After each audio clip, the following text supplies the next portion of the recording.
Imaginez, imaginez un moment où toutes les histoires semblaient converger vers une seule promesse, la victoire.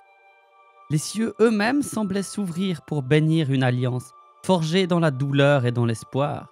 Elfes, hommes, nains, les plus grands peuples de la terre du milieu s'étaient rassemblés, unis comme jamais auparavant. Ils portaient en eux une lumière si éclatante qu'elle semblait destinée à effacer à jamais les ombres qui pesaient sur le monde. Les chants s'élevaient dans les langues des jours anciens, les trompettes qui résonnaient comme un défi lancé au mal, les bannières qui claquaient sous le vent ornées des symboles d'un avenir totalement libre. Et dans les regards des guerriers, dans l'éclat de leurs lames, il n'y avait qu'une seule certitude. Aujourd'hui, le mal serait vaincu. Mais parfois, le destin cruel tisse une toile dont les motifs n'apparaissent qu'une fois pris au piège. Ce qui devait être un triomphe devint horreur. Et ce jour qui devait marquer la fin de la domination des ténèbres, devint le théâtre de leur victoire écrasante. C'était plus une bataille, mais une tragédie. Elle sera gravée à jamais dans la mémoire des elfes et des hommes, sous un nom que même les plus grands héros prononcent avec terreur. Nirnaeth Arnoediad, les larmes innombrables. Mais pour comprendre l'étendue de la catastrophe, revenons dans le passé. Les cendres de Dagor Bragollach, la bataille de la flamme subite, n'avaient pas encore refroidi dans les mémoires, et déjà le monde des Noldor semblait sombrer dans un crépuscule sans fin. Ithlum, autrefois un bastion sûr, n'était plus qu'un refuge fragile pour les survivants. À l'ouest, Nargothrond, bien que toujours debout, n'était plus qu'une ombre de sa gloire passée, tandis que Gondolin, cachée dans ses montagnes, Gondolin semblait plus distante et isolée que jamais. Tout le nord du Beleriand était tombé sous la domination implacable de Morgoth, et avec chaque jour qui passait, ces ténèbres s'étendaient, inexorables. Pendant 20 longues années, les Noldor avaient enduré l'humiliation. Ils ne vivaient plus en princes et seigneurs conquérants. Ils étaient des réfugiés, des âmes brisées qui vivaient dans la peur d'un ennemi qui leur semblait invincible. Chacune de leurs forteresses menaçait de devenir la prochaine cible, et l'étau de Morgoth se refermait, lentement mais sûrement, arme implacable de ténèbres. Et pourtant, au cœur de ce désespoir, une lueur s'anima dans les ténèbres. Elle prit la forme d'une histoire, celle de Beren et Luthien. Leur exploit à voler un Silmaril directement à Morgoth lui-même fut comme une brèche dans la muraille de la peur. Morgoth, ce maître absolu des ténèbres, n'était donc pas invincible. Ce qui semblait impossible avait été accompli par un homme et une elfe, autant dire petit, très petit. Ce fut cette étincelle même qui raviva la détermination de Maedhros, fils de Fëanor. Bien que marqué par les épreuves, par la perte de sa main et par le poids du terrible serment de son père, il refusa de se résigner à la défaite. Si un simple couple pouvait défier Morgoth et survivre, alors pourquoi pas eux, les plus grands seigneurs des elfes? Seuls? Non, pas seuls. En 468 du Premier Âge, Maedhros prit une décision audacieuse. Il convoquerait les ennemis de Morgoth, les elfes, les hommes et aussi les nains, dans une alliance sans précédent. Ce ne serait pas une quête vaine. Ce serait une véritable offensive. Une chance de reprendre l'initiative contre un ennemi trop habitué à l'attaque. Il appela cette coalition l'Union de Maedhros. Un rassemblement forgé non seulement par la nécessité, mais aussi par un espoir fragile, celui d'un monde où les ténèbres pourraient être renversées.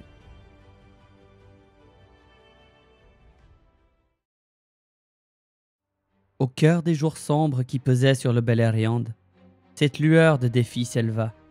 Sous l'étendard de l'Union de Maedhros, un appel retentit, traversant les forêts, les montagnes et les vallées. C'était un appel à tous ceux qui avaient encore la force de tenir une arme et le courage de regarder les ténèbres dans les yeux. Les elfes, les hommes, les nains et même les orientaux venus des confins de l'Est furent invités à s'unir contre Morgoth, le noir ennemi du monde.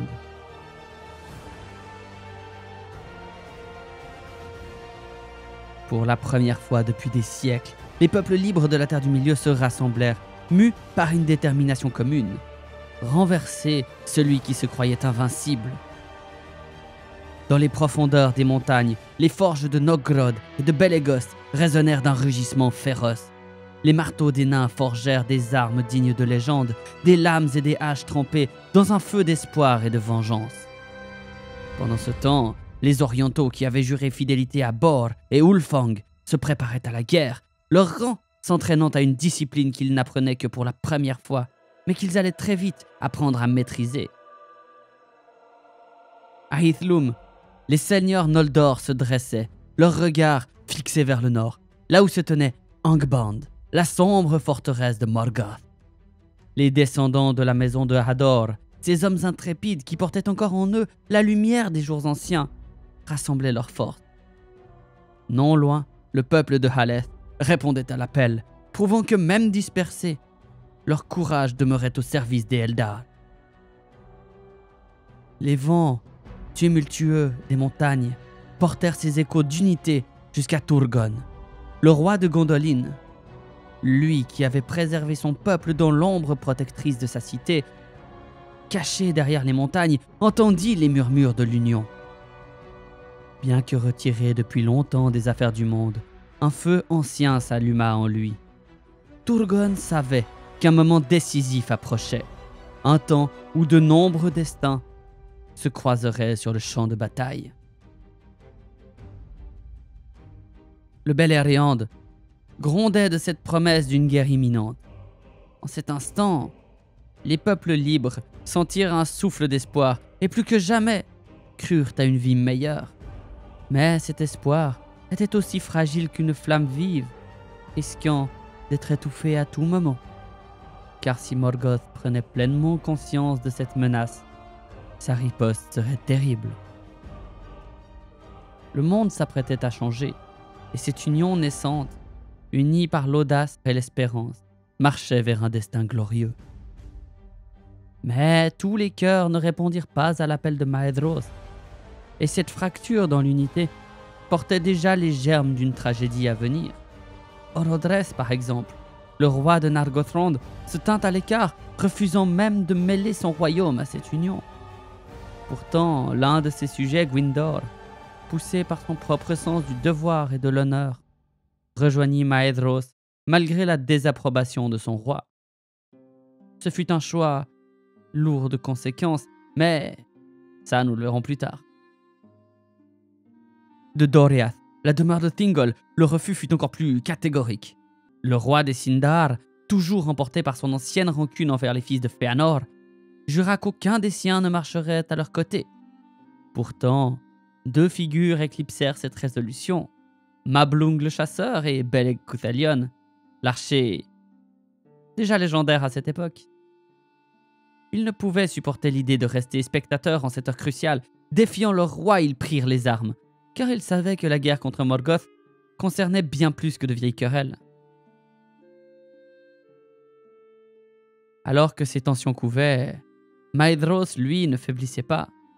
En un an à peine, il lança une offensive audacieuse, balayant les orques et toutes les forces du mal du nord du Beleriand dans un tourbillon de feu et de colère. Sous son commandement, les forces de l'Union regagnèrent des terres que l'on croyait perdues à jamais. Même les vastes étendues du Dorthonion, autrefois tenues par la peur, furent libérées. Chaque victoire résonnait comme un écho d'espoir. Chaque conquête nourrissait la flamme vacillante d'un avenir possible. Le jour allait revenir. Mais dans l'ombre, une trahison mortelle prenait forme. Ulfang, qui avait juré fidélité à l'Union, servait en secret un tout autre maître. Lui et ses partisans n'étaient que des pions manipulés par Morgoth lui-même. Grâce à ses espions et à la duplicité des Orientaux, le noir ennemi du monde connaissait chaque mouvement, chaque plan, chaque idée de Maedhros. L'Union marchait pleine d'espoir et de courage, mais sans le savoir, elle était déjà prise dans un filet invisible tissé par la perfidie de certains hommes. L'atmosphère était électrique, tendue entre les victoires éclatantes et l'ombre d'une menace que nul ne pouvait encore percevoir. Le champ de bataille semblait prêt à éclater, porté par la bravoure des uns et la trahison des autres.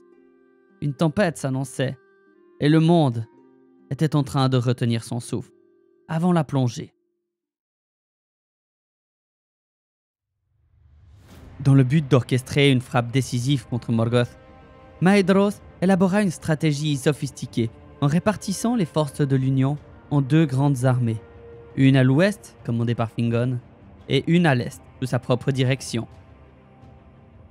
Cette division permettrait d'envelopper les forces de l'ennemi dans une manœuvre classique mais redoutable, la stratégie du marteau et de l'enclume. L'armée de l'ouest, pour commencer, se rassemblait dans un silence solennel. C'était bien plus qu'une simple force militaire, c'était un étendard d'espoir, forgé dans le feu des pertes et des trahisons, porté par des âmes prêtes à risquer tout ce qu'il leur restait. Une armée qui était une mosaïque d'alliés d'un jour. Une armée unie par la certitude que Morgoth devait être arrêté et rien d'autre. À sa tête se tenait Fingon, haut roi des Noldor, portant l'héritage d'une lignée marquée par les flammes de l'exil et le poids de promesses brisées. Son armée, les Noldor de Hithlum, était composée d'elfes disciplinés et fiers, dont les lames avaient souvent percé les ténèbres. Ils formaient l'épine dorsale de cette force, gardant leur sang-froid même alors que le souffle de Morgoth s'étendait sur Hithlum. Parmi eux se tenait Gwyndor, l'elfe de Nargothrond dont on a parlé plus tôt, qui avait défié la volonté de son propre roi pour se joindre à la bataille. Les elfes de Nargothrond, bien que peu nombreux, étaient animés par un mélange de désespoir et de défi, prêts à laver leurs blessures passées et la mort de Finrod dans le sang des orques. Plus loin, les guerriers des Falathrim, le peuple des Havres, habitués à naviguer sur les mers tumultueuses, se tenaient sur la terre ferme, leurs armes bien en main. Ils étaient un rappel que la mer elle-même, malgré son appel incessant, prêtait ses enfants à cette cause si glorieuse. Et ce n'étaient pas que des elfes qui se tenaient là. À leur côté se dressaient les hommes de l'Ouest, les fils de Dorlomin, conduits par les légendaires frères Húrin Talion et Huor, fils de Galdor.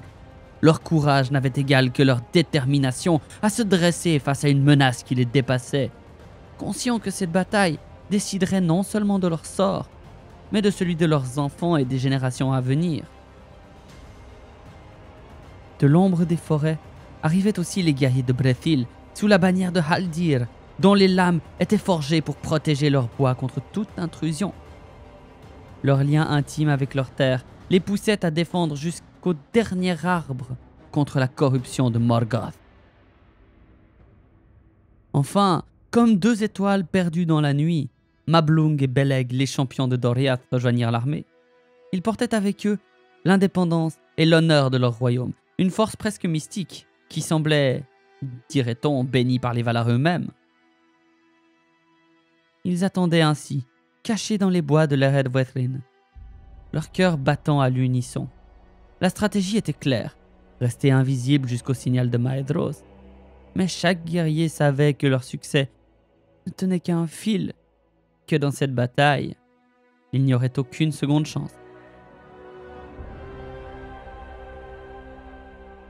Tandis que l'armée de l'Ouest se préparait à la bataille, sur les plaines désolées du Beleriand oriental, là où les ombres d'Angband planaient toujours, s'élevait l'armée de l'Est.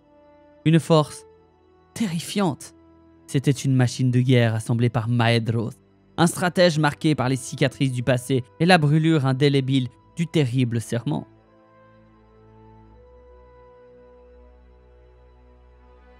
Cette attaque représentait une tentative désespérée de renverser le cours d'une guerre qui semblait pourtant perdue d'avance. Sous les étendards scintillants de Maedhros, les Noldor du Beleriand oriental formaient le point central de cette force. Ces elfes, forgés par des années d'exil et de batailles incessantes, étaient devenus des soldats aguerris, aussi implacables que les lames qu'ils brandissaient. Aux côtés de leur seigneur se trouvait Maglor, frère de Maedhros, dont les chants mélancoliques avaient autrefois réchauffé les cœurs, mais qui désormais ne connaissait que des mélodies de guerre et de deuil. Pour renforcer cette armée, Maedhros avait tendu la main bien au-delà des elfes. Les Orientaux, arrivés récemment en Beleriand, formaient une part significative de ses troupes. Parmi eux, les clans de Bor, loyaux et disciplinés, s'étaient enrôlés avec ferveur, prêts à défendre cette terre qu'ils espéraient un jour appeler leur foyer. Mais aux côtés de ces fidèles, se tenaient les Orientaux d'Ulfang, une tribu bien plus mystérieuse. Leur loyauté était trouble, leur regard fuyant, et les murmures de trahison s'accrochaient à leurs pas comme une ombre indélébile. Cependant, pour l'instant, ils obéissaient. Et Maedhros, à contre-cœur, les acceptait comme nécessaires. Dans cet assemblage d'alliés plutôt improbables, il y avait aussi un éclat inattendu. Les nains de Belegost, dirigés par le fier Azaghal, seigneur de la montagne. Ces artisans et guerriers, venus des profondeurs de la terre, portaient des haches puissantes et des côtes de mailles forgées dans les feux ancestraux de leurs forges. Azaghal lui-même portait une armure qu'aucune lame ne pouvait percer, un héritage d'un peuple indomptable, dont la haine pour Morgoth égalait au moins celle des elfes, si elle ne la surpassait pas.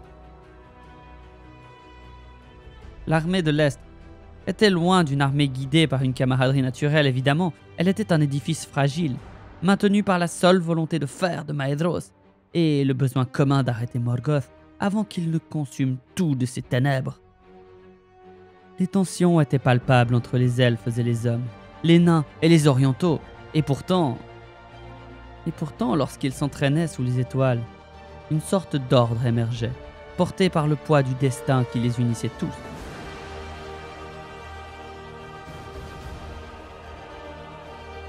Maedhros lui-même était au centre de cette force, son regard brûlant d'une seule chose, la détermination. Il savait que cette armée n'avait qu'une seule chance de frapper au cœur des ténèbres. Leur rôle était donc clair, s'avancer jusqu'à Anfauglith, une terre morte et noire, pour provoquer Morgoth et attirer ses légions loin d'Angband. Là, il serait l'enclume contre laquelle l'armée de l'Ouest frapperait comme un terrible marteau. Mais tout comme leurs armes étincelaient sous la lumière de la lune, une ombre grandissait au sein même de cette armée. Les fidèles de Bor suivaient leurs ordres avec discipline, mais les hommes d'Ulfang, malgré leurs promesses, murmuraient entre eux dans une langue que peu comprenaient. Maedhros ignorait encore à quel point cette ombre allait dévorer son plan. Alors que l'aube s'approchait, illuminant les plaines brisées et les collines rocailleuses, l'armée de l'Est se préparait à marcher.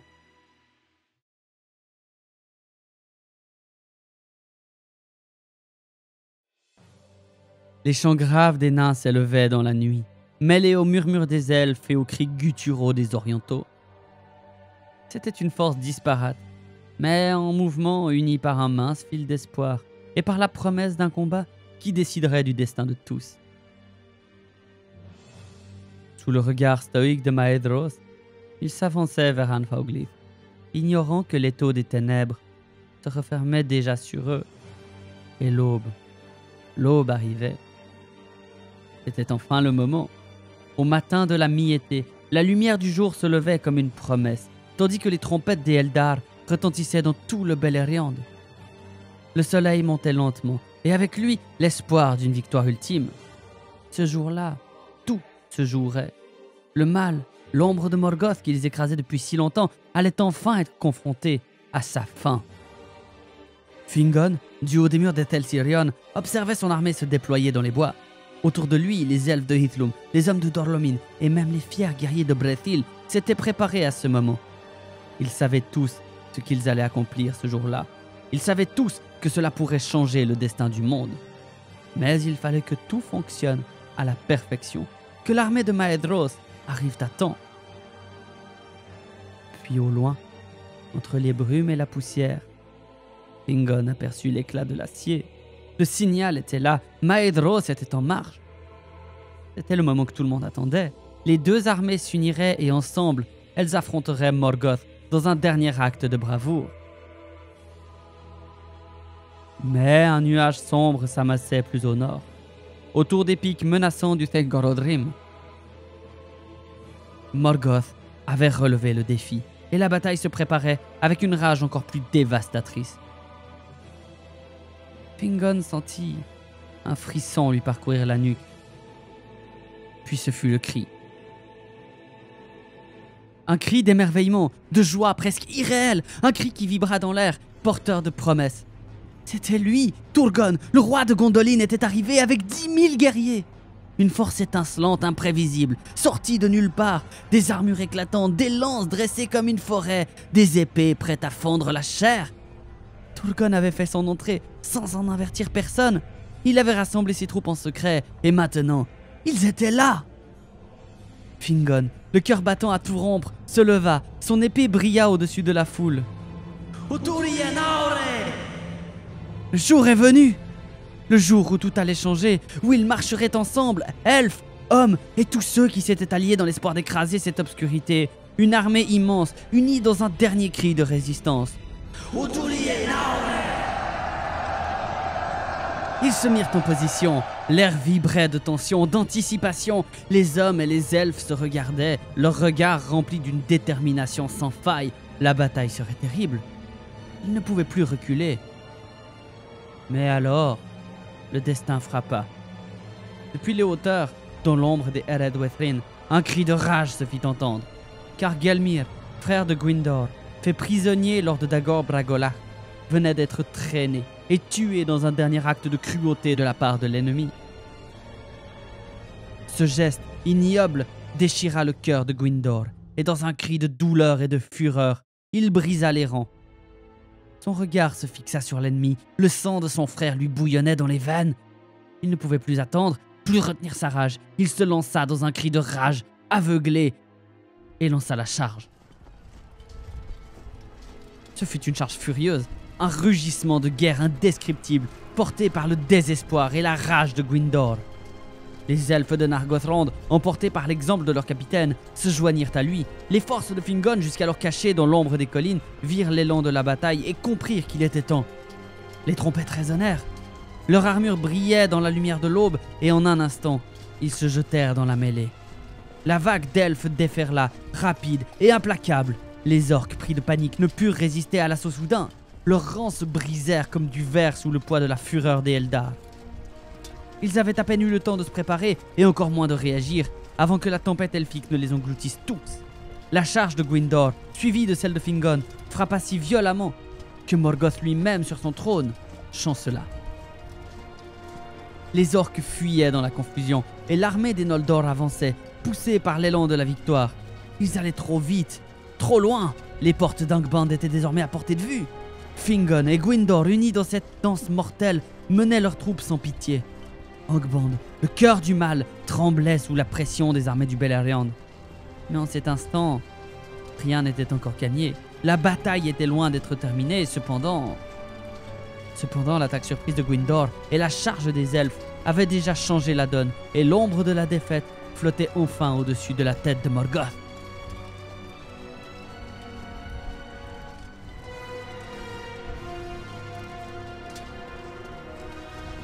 Le trône d'Angband trembla sous la colère de Morgoth.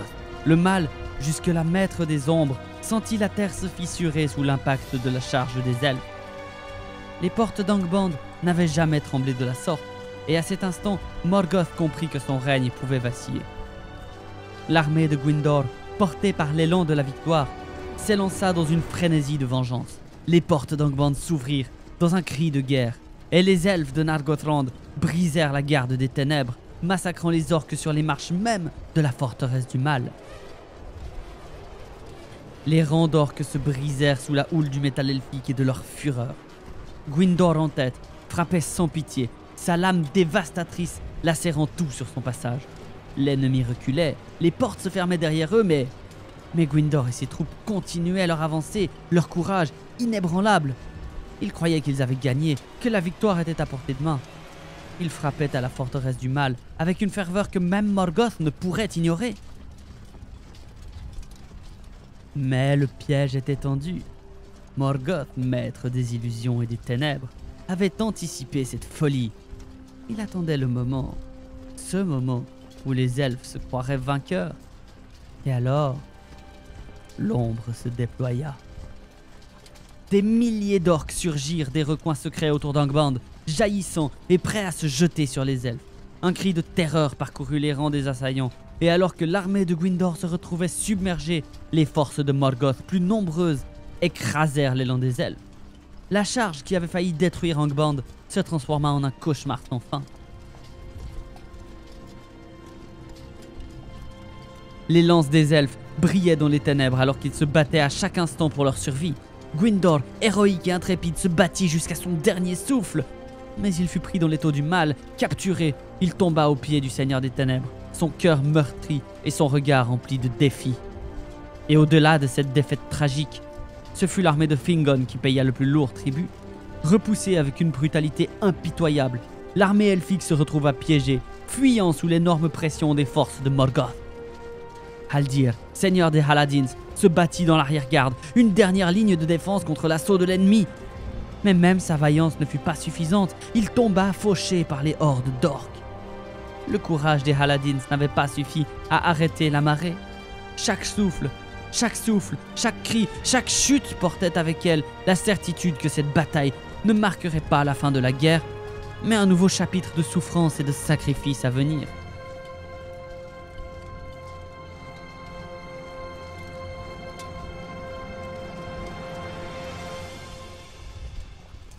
L'espoir des elfes semblait toujours présent néanmoins, car Turgon, dans sa sagesse, sut empêcher son armée de se lancer dans une charge imprudente. Il savait que la victoire ne se gagnerait pas dans la frénésie de l'instant, mais dans la discipline et dans la précision tactique. C'est ainsi qu'il dirigea ses troupes avec une maestria militaire qui fit honneur à son héritage. L'armée de Turgon s'élança comme un fer de lance, perçant les lignes des orques d'Angband avec une force inouïe. Le bruit des épées qui frappaient les boucliers se mêlait aux clameurs des guerriers, s'écriant leurs noms à travers les ombres. Turgon avait mené ses hommes à travers un gouffre de terreur, et désormais l'armée de Fingon, déjà en lutte, se retrouva renforcée par l'armée de Turgon qui semblait invincible. Le plan des Noldor était sur le point de se réaliser, mais il manquait encore l'élément qui pourrait tout renverser: Maedhros.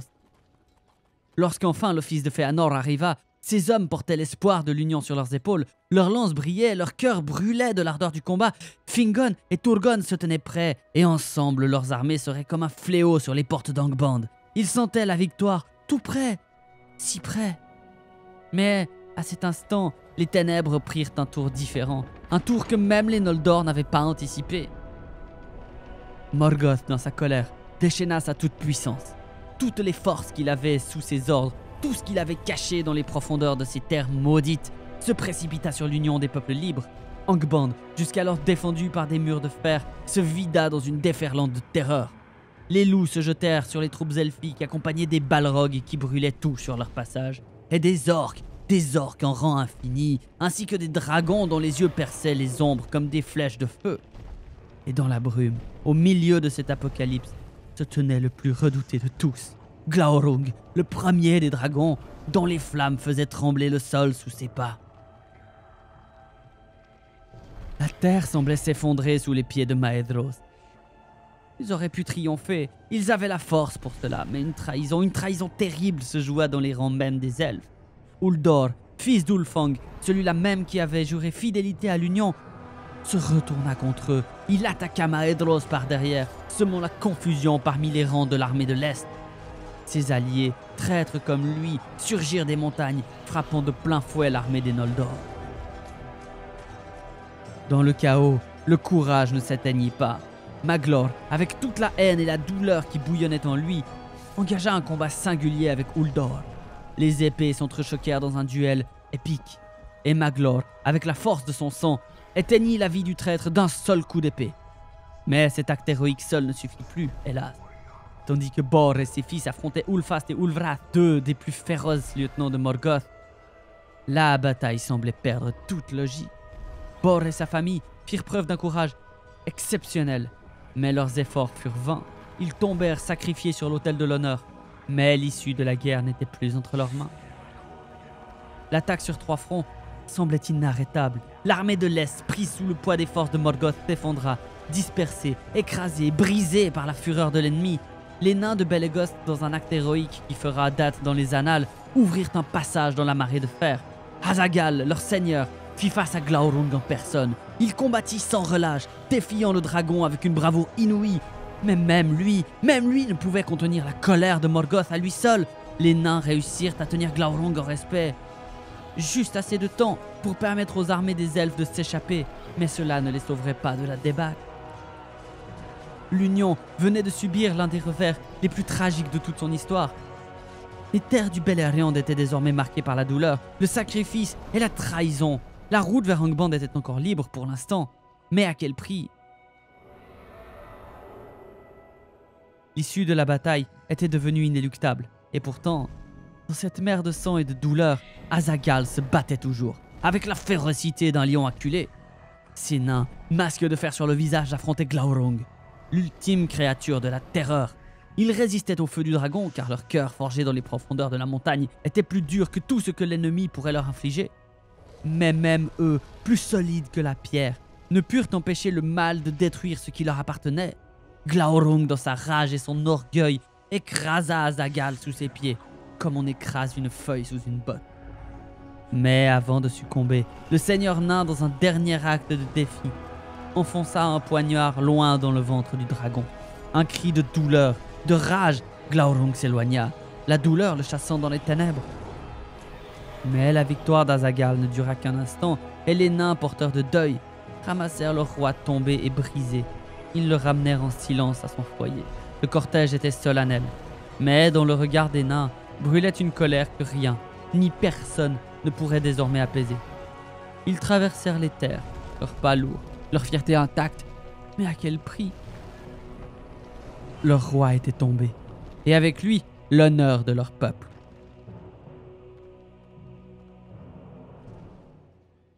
Pendant ce temps, à l'ouest, la défaite s'avançait implacable.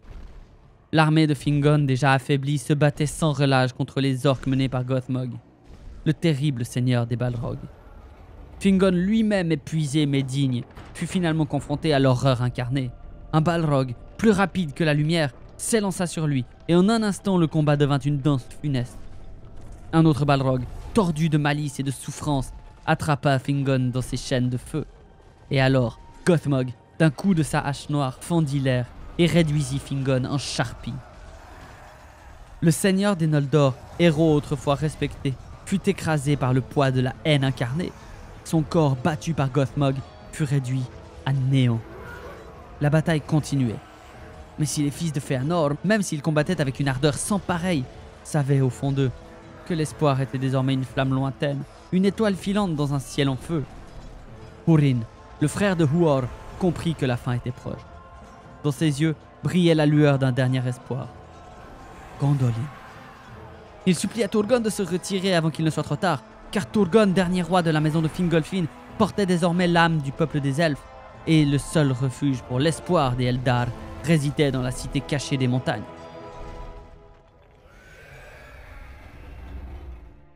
Huor, fidèle à sa nature, répondit avec des mots simples mais plutôt lourds de sens.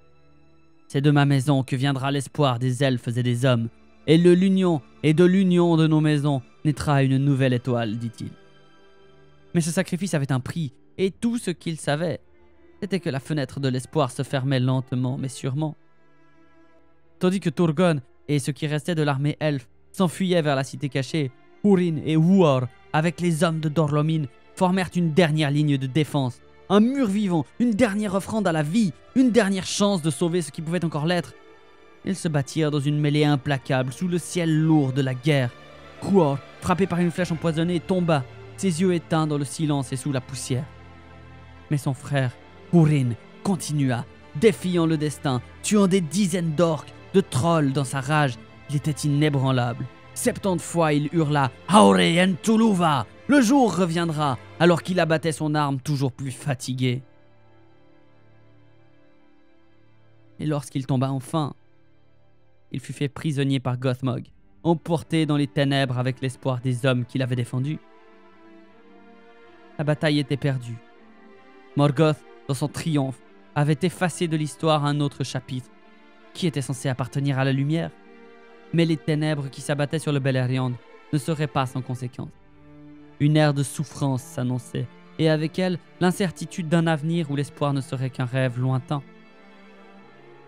Le sang versé ce jour-là, les sacrifices, l'héroïsme et la tragédie marquaient la fin de la grandeur des elfes et des hommes, et l'aube d'un âge beaucoup plus sombre.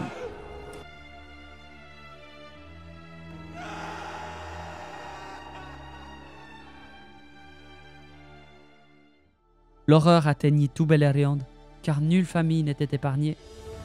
Par la suite, les femmes qui avaient perdu un mari, les fils qui pleuraient un père, les bûchers qui s'élevaient, et l'horreur ne trouvant refuge que dans les larmes des survivants.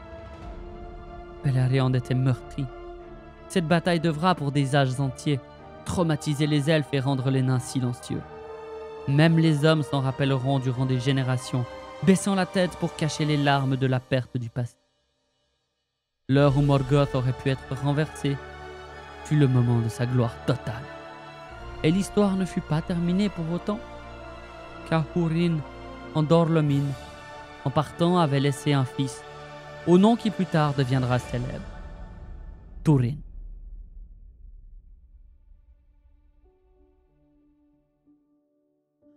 Merci d'avoir suivi cette interprétation de la bataille des larmes innombrables. J'espère avoir réussi à faire transparaître quelques émotions des capitaines, des dirigeants et des soldats lors de cette bataille. Et sur un autre ton, je vous demanderai de partager cette vidéo plus que jamais. Déjà parce que le Premier Âge, ça intéresse peu de monde alors que cette bataille est quand même vachement épique. Et surtout parce que cette vidéo m'a pris un temps assez considérable à écrire et monter. Donc ce serait vraiment sympa si vous pouviez juste partager sur Facebook, sur Twitter, sur Insta, partout où vous voulez, où vous pouvez le faire. Montrez cette vidéo peut-être à vos amis qui aiment bien le Seigneur des Anneaux et qui aimeraient y voir une bataille beaucoup plus épique que celle qu'on a dans les films. Merci encore de me suivre, ça me fait toujours plaisir de vous revoir tous les lundis. Et à très bientôt au Terre du Milieu. Ciao!